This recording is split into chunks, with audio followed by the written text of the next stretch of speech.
ล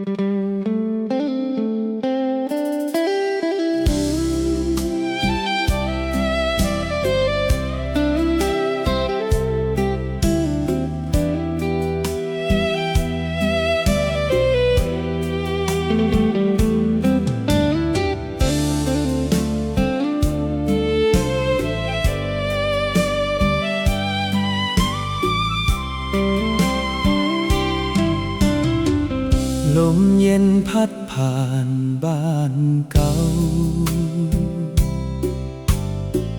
เสียงนกยามเช้ายังเหมือนเดิม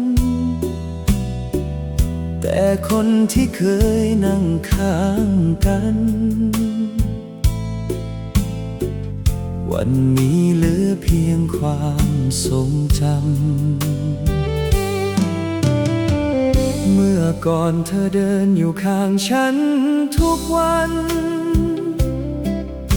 แต่ฉันไม่เคยมองความหมายในสายตามัววิ่งตามฝันจนลืมคนที่รอเวลากว่าจะรู้ค่าเธอก็ไกลเหลือเกินเธอเคยนั่งรอหน้าบ้านตอนเย็นยิ้มให้ฉันทุกครั้งเมื่อกลับมาแต่ฉันตอบเธอเพียงคำธรรมดาไม่เคยพูดสักครั้งว่ารักเธอแค่ไหนวันนี้ผมงอกขึ้นมาทีละเส้นถึงเข้าใจความหมายของหัวใจสิ่งที่เคยอยู่ใกล้ตัวมากที่สุดกลับเป็นสิ่งที่ฉันมองข้ามไปอย่ารอให้แก่ก่อนค่อยรักกันอย่าปล่อยวันดีๆให้หายไปบางคนอยู่ตรงหน้าแต่หัวใจกลับมองไม่เห็นพอวันหนึ่งเขาจากไปน้ำตาก็ย้อนคืนเขาไม่ได้อย่าคิดว่าพรุ่งนี้ยังมีเวลาเพราะชีวิตไม่เคยรอใครคนที่รักเราอาจไม่ได้อยู่ตลอดไปอย่ารักกันตอนสายเกินไปบ้านหลังเดิมยังมีเก้าอี้ตัวเก่า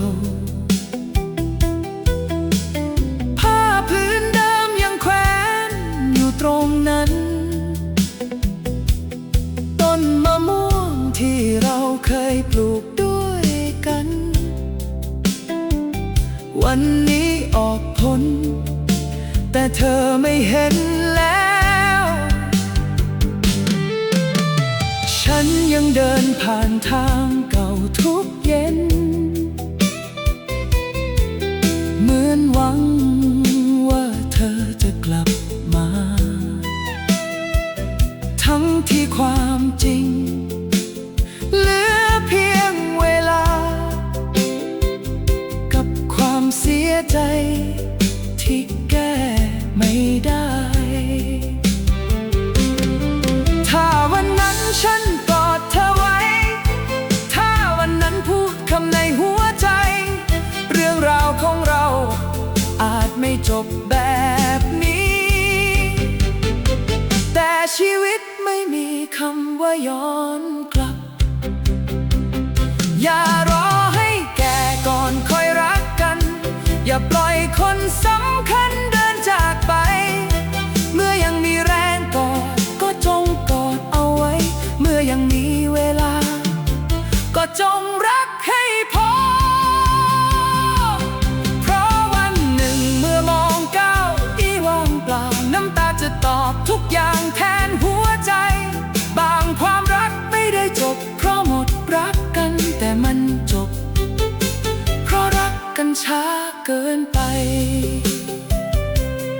ลมยังพัดเหมือนวันเก่าแต่คนที่รอ ไม่อยู่แล้